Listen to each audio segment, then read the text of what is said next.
Today's craft, melted crayon suncatchers. You will need wax paper, crayons, string, a hole punch, a crayon sharpener, and an iron.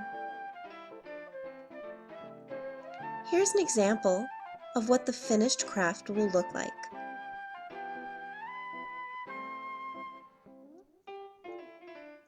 Here are some of the things that you'll need for our craft.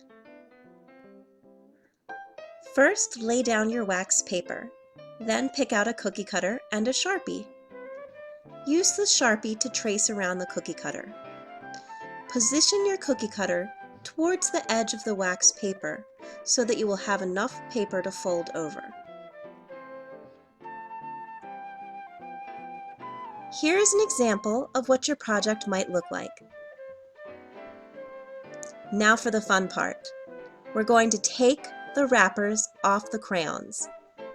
This is an excellent job for little hands, and it's great for hand-eye coordination. Once you've got the wrapper off, you can begin sharpening your crayons over top of your wax paper.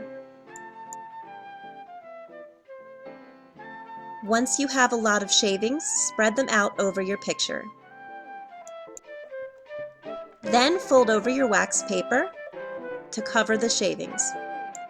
Next, lay down a towel and put your wax paper on top. Then, have an adult take an iron on low setting and gently press the iron onto your wax paper. The warm iron should melt your shavings and create a beautiful picture. Once your wax is melted, you can cut out your picture.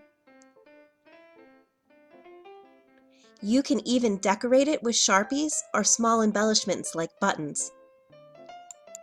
Finally, use a hole punch on your ornament and string some yarn through.